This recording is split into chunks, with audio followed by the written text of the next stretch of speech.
വലിയ മാറ്റങ്ങൾ മലയാള സിനിമയിൽ ആവശ്യമുണ്ട് എന്നുള്ളതിന്റെ പ്രാധാന്യം അത് വിളിച്ചോതുക കൂടിയിട്ടുണ്ട്. അതിൽ വിജയകുമാർ, ആദ്യം ഞാൻ പറയാൻ പോകുന്നത് അതിൽ ഈ ഹേമ കമ്മിറ്റി റിപ്പോർട്ടിലെ ഒരു മൊഴിയെക്കുറിച്ചിട്ടാണ്. Very senior artist stated that women do not bother to speak out about the sexual harassment they undergo. അതായത് അവർ വഴങ്ങേണ്ടി വന്നാൽ അവർ അനുഭവിക്കേണ്ടി വരുന്ന ലൈംഗിക ഉപദ്രവങ്ങളെ കുറിച്ച് പുറത്തു പറയാൻ പോലും കഴിയുന്നില്ല എന്ന ഒരു നടി അല്ലെങ്കിൽ ഒരു താരം ഒരു വനിതാ സിനിമാ പ്രവർത്തക മൊഴി നൽകിയിട്ടുണ്ടെന്ന് ഹേമ കമ്മിറ്റി റിപ്പോർട്ടിൽ പറയുന്നുണ്ട്. This is because they are afraid of the bad name and experience they are likely to endure in future. അതായത് ഭാവിയിൽ അവർക്ക് നേരിടേണ്ടി വരുന്ന സംഭവങ്ങളെക്കുറിച്ചും അവരുടെ അവസരങ്ങളെക്കുറിച്ചും ചീത്തപ്പേരുകളെക്കുറിച്ചും ഭയപ്പെട്ടുകൊണ്ടാണ് ഇത്തരം ലൈംഗിക ഉപദ്രവങ്ങളെക്കുറിച്ച് പുറത്തു പറയാൻ പോലും മടി കാണിക്കുന്നതെന്നൊരു നടി മൊഴി നൽകിയിട്ടുണ്ട് എന്ന് ഈ ഹേമ കമ്മിറ്റി റിപ്പോർട്ടിൽ വെളിപ്പെടുത്തുന്നുണ്ട്. They may even lose their jobs in cinema. അതായത് അവർക്ക് അത്തരം കാര്യങ്ങൾ തുറന്നു പറഞ്ഞാൽ മലയാള സിനിമയിൽ നിന്ന് പുറത്താക്കപ്പെടും, അവസരങ്ങൾ ലഭിക്കപ്പെടുകയില്ല എന്നുള്ള ആശങ്ക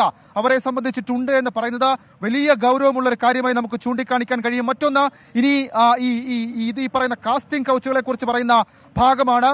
various men in cinema try to impress upon the committee that sexual harassment exist not only in cinema but it is there in every other field. അതായത് സിനിമയിൽ മാത്രമല്ല സെക്ഷൽ ഹരാസ്മെന്റ് ഉള്ളത് എന്ന് വരുത്തി തീർക്കാൻ ചില ആളുകൾ, ചില നടന്മാർ, ചില മലയാള സിനിമയിലെ ചില പുരുഷന്മാർ ശ്രമിച്ചു എന്നുള്ള കാര്യം അതൊരു വിചിത്രമായിട്ടുള്ള കണ്ടെത്തൽ, വിചിത്രമായിട്ടുള്ളൊരു വാദമായി കൂടി നമുക്ക് കാണാൻ കഴിയും. Therefore, sexual harassment in cinema may not be blown out of proportion it is stated. അവർ പറയുന്ന കാര്യങ്ങൾ അങ്ങനെയാണ്. അതായത് സിനിമയിലെ സ്ത്രീകൾ അനുഭവിക്കുന്ന പ്രശ്നങ്ങൾ അത് മറ്റുള്ള സ്ഥലത്തിന് സമാനമായ രീതിയിൽ തന്നെയാണ്. അതിൽ സിനിമയിൽ വലിയ കൂടുതലൊന്നുമില്ല എന്ന് വരുത്തി തീർക്കാൻ ചിലർ ശ്രമിച്ചു എന്നുള്ള കണ്ടെത്തൽ അത് ഹേമ കമ്മിറ്റി റിപ്പോർട്ടിലുണ്ട്. However, many women in cinema brought to our notice that there is a striking difference between sexual harassment in cinema and other field. എന്നാൽ സ്ത്രീകൾ നൽകിയ മൊഴിയുടെ അടിസ്ഥാനത്തിൽ മറ്റുള്ള ഫീൽഡിലെ പോലെയല്ല വലിയ തരത്തിലുള്ള ലൈംഗിക ഉപദ്രവങ്ങൾ മലയാള സിനിമയിലുണ്ട് എന്ന് പലരുടെയും മൊഴി ലഭിച്ചിട്ടുണ്ടെന്ന് ഹേമ കമ്മിറ്റി റിപ്പോർട്ടിൽ പറയുന്നുണ്ട്. According to woman in cinema, sexual harassment starts even before a woman comes to film industry and starts working here. അതും ഞെട്ടിപ്പിക്കുന്ന ഒരു വിവരമാണ്. അതായത് മലയാള സിനിമയിലേക്ക് വരുന്ന ഘട്ടത്തിന് മുൻപ് തന്നെ സെക്ഷൽ ഹരാസ്മെന്റ് അനുഭവിക്കേണ്ടി വരുന്ന താരങ്ങളുണ്ട്, അഭിനേതാക്കളുണ്ട്, സ്ത്രീകളായിട്ടുള്ള അഭിനേതാക്കളുണ്ട് എന്ന് ഈ ഹേമ കമ്മിറ്റി റിപ്പോർട്ടിൽ പറയുന്നുണ്ട്. If a woman wants to get a job in cinema, either people from cinema will approach or she will have to meet somebody but demand for sex is made by people in cinema.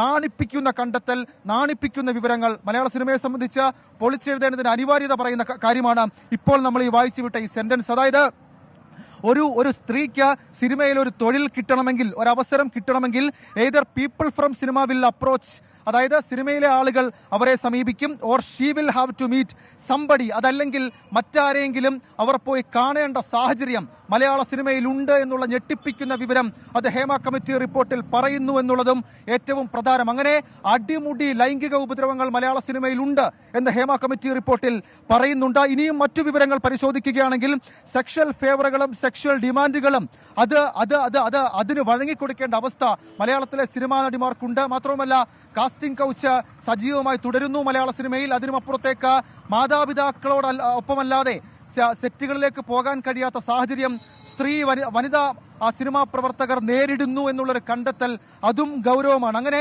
ലൈംഗികത, ലഹരി ഉപയോഗം ഇത് രണ്ടും അടിവരയിട്ട് അക്കമിട്ട് പറയുന്നു Hema committee റിപ്പോർട്ടിൽ. എന്തുകൊണ്ടാണ് ഈ റിപ്പോർട്ട് ഇത്രയും കാലം മറച്ചു വെച്ചത്, അല്ലെങ്കിൽ ഇത് പുറത്തു വരരുതെന്ന് ചിലർ ആഗ്രഹിച്ചതെന്നുള്ളതിന്റെ ഉത്തരം അത് ഈ 54-ാമത്തെ പേജിലെ sexual demands for entry in to cinema makes it different from other fields എന്നുള്ള തലക്കെട്ടുള്ള കാര്യത്തിൽ പറയുന്നു എന്നുള്ളതും ഏറ്റവും പ്രധാനപ്പെട്ട കാര്യം.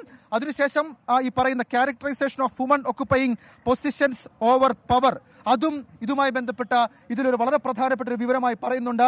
മലയാള സിനിമയിലെ ഉന്നത സ്ഥാനത്തുള്ളവർ വേട്ടക്കാരാണ് എന്നുള്ള ഗുരുതരമായിട്ടുള്ള പരാമർശം പറയുന്നുണ്ട്. ഇരയാക്കപ്പെട്ടവരുടെ മൊഴികളിൽ പലതും ഞെട്ടിക്കുന്നത്, അതായത് മലയാള സിനിമയിലെ ഉന്നത സ്ഥാനത്തിരിക്കുന്ന പുരുഷന്മാരിൽ പലരും വേട്ടക്കാരാണ്, അതായത് ലൈംഗികമായ ഉപദ്രവം അടക്കമുള്ള കാര്യങ്ങളിൽ വേട്ടക്കാരാണ് എന്നുള്ള ഞെട്ടിപ്പിക്കുന്ന വിവരങ്ങൾ കൂടി ഹേമ കമ്മിറ്റി റിപ്പോർട്ടിൽ പറയുന്നുണ്ട്. ഈ ഹേമ കമ്മിറ്റി റിപ്പോർട്ട് ഗൗരവമുള്ളതാകുന്നത് ഇത്തരം ചില കണ്ടെത്തലുകളിൽ കൂടിയാണ്. പരാതി പറഞ്ഞതോടെ WCCയുടെ അംഗങ്ങളെ സിനിമയിൽ നിന്നും വിലക്കിയെന്നും താല്പര്യത്തിന് വഴങ്ങാത്തവരെ റിപ്പീറ്റ് ഷോട്ടുകൾ എടുപ്പിച്ച് സിനിമാ സെറ്റുകളിൽ ഉപദ്രവിക്കുന്നു എന്നടക്കമുള്ള കാര്യങ്ങൾ ഹേമ കമ്മിറ്റി റിപ്പോർട്ടിൽ പറയുന്നു. ഇങ്ങനെ 14 ഷോട്ടുകൾ വരെ എടുപ്പിച്ചു എന്ന കമ്മീഷന് മൊഴി നൽകിയിട്ടുണ്ടെന്നൊരു വനിതാ സിനിമാ പ്രവർത്തക പറഞ്ഞിട്ടുണ്ട്. അവരുടെ അനുഭവം വെളിപ്പെടുത്തിയിട്ടുണ്ട് എന്നുള്ള കാര്യം കൂടി ഇതുമായി ബന്ധപ്പെട്ട് പറയുന്നുണ്ട്. ഇനി മറ്റു ചില വിവരങ്ങൾ കൂടി ഇതുമായി ബന്ധപ്പെട്ട് നമുക്ക് കൂട്ടിച്ചേർക്കാം. അത് മലയാള സിനിമയിൽ ലൈംഗിക ചൂഷണം ചന്ദ്രന്റെ തിളക്കമല്ല, നിഗൂഢതയാണ്. താരാകാശത്ത് സിനിമയിലേക്ക് പ്രവേശിക്കുമ്പോൾ തന്നെ ലൈംഗിക ചൂഷണത്തിന് ഇരയാകുന്നു. ആൺതാരങ്ങൾ അധികാരം ദുരുപയോഗിക്കുന്നു. അടിമുടി സ്ത്രീവിരുദ്ധമാണ് മലയാള സിനിമ. താമസ സ്ഥലത്തും യാത്രക്കിടയിലും സെറ്റുകളിലും നടിമാർ ഉപദ്രവിക്കപ്പെടുന്നു. നടി ആക്രമിക്കേണ്ട കേസ് ഒറ്റപ്പെട്ടതല്ല, പുറത്തു വന്ന ഒന്ന് മാത്രം എന്നുള്ള കണ്ടെത്തൽ കൂടി ഹേമ കമ്മിറ്റി റിപ്പോർട്ടിൽ പറയുന്നുണ്ട്. ലൈംഗിക ചൂഷണം നടക്കുന്നുണ്ടെന്ന് ആൺതാരങ്ങൾ തന്നെ മൊഴി നൽകി. പക്ഷേ ഈ അവസ്ഥ മാറ്റാനാകില്ലെന്നും ആൺതാരങ്ങൾ ഹേമ കമ്മിറ്റിയോട് പറഞ്ഞുവെന്ന് ഹേമ കമ്മിറ്റിയുടെ സമ്മറിയിൽ അവരുടെ കണ്ടെത്തലിന്റെ ഭാഗമായി ചൂണ്ടിക്കാട്ടുന്നുണ്ട്. ലൈംഗിക ചിത്രങ്ങളടങ്ങുന്ന തെളിവുകൾ കമ്മിറ്റിക്ക് മുൻപിലെത്തി. ലൈംഗിക അവയവങ്ങളുടെ ഫോട്ടോകൾ നടിമാർ അയച്ചു. അങ്ങനെ അടിമുടി ലൈംഗിക ചുവയുള്ള ലൈംഗിക ഉപദ്രവങ്ങളുള്ള സ്ത്രീകൾക്ക് തൊഴിലെടുക്കാൻ കഴിയാത്ത സാഹചര്യം മലയാള സിനിമയിലുണ്ട് എന്നുള്ള മൊഴികളുടെ അടക്കം അടിസ്ഥാനത്തിൽ തയ്യാറാക്കിയതാണ് ഈ ഹേമ കമ്മിറ്റി റിപ്പോർട്ട് എന്നുള്ള കാര്യത്തിലും തർക്കമില്ല. ഇനിയുമുണ്ട് ഞെട്ടിപ്പിക്കുന്ന, നാണം കെടുത്തുന്ന കണ്ടെത്തലുകൾ. മലയാള സിനിമയിലെ നാണം കെടുത്തുന്ന കണ്ടെത്തലുകൾ. പീഡനങ്ങൾക്ക് പോലും പരാതി പറയാനാവുന്നില്ല, അവസരം നഷ്ടപ്പെടുമെന്ന് പലർക്കും. വളരെ പ്രധാനപ്പെട്ട മറ്റൊരു കാര്യം കൂടി ഈ റിപ്പോർട്ടിൽ പറയുന്നുണ്ട്. പല വിഗ്രഹങ്ങളും, മലയാള സിനിമയിലെ പല വിഗ്രഹങ്ങളും ഉടഞ്ഞു വീഴും ഇത് പുറത്തു വന്നാൽ എന്നുള്ള കണ്ടെത്തൽ കൂടി ഇതുമായി ബന്ധപ്പെട്ട് പറയുന്നുണ്ട്. അതിങ്ങനെയാണ് പറയുന്നത്: these are people whom the society looks up to with great reverence and admiration. വലിയ ബഹുമാനത്തോടെ സമൂഹം കാണുന്ന ആളുകൾ. Incident by incident on the nomination progress many icons started crumbling. അതായത് കൃത്യമായി പറഞ്ഞാൽ വിഗ്രഹങ്ങൾ ഉടഞ്ഞു വീഴും എന്ന് ഹേമ കമ്മിറ്റി റിപ്പോർട്ടിൽ പറയുമ്പോൾ അതൊട്ടും സ്വാഭാവികമല്ല, അതൊട്ടും നിഷ്കളങ്കമല്ല. മലയാള സിനിമയിൽ ഇക്കണ്ട കാലം അത്രയും സ്ത്രീകൾ അനുഭവിച്ചിട്ടുള്ളതിന്റെ അക്കമിട്ടിട്ടുള്ള വിവരങ്ങൾ അത് പറയുന്നുണ്ട്. These are people who have influence and power to change the codes of Malayalam movies. മലയാള സിനിമയുടെ ഗതിയെ മാറ്റാൻ കഴിയുന്ന ശേഷിയുള്ള ആളുകൾ നടത്തിയിട്ടുള്ള വെളിപ്പെടുത്തലുകൾ വന്നിട്ടുണ്ട്. അത് പുറത്തു വന്നാൽ വിഗ്രഹങ്ങൾ ഉടഞ്ഞു വീഴും എന്ന് ഹേമ കമ്മിറ്റി റിപ്പോർട്ടിൽ പറയുന്നുണ്ട്.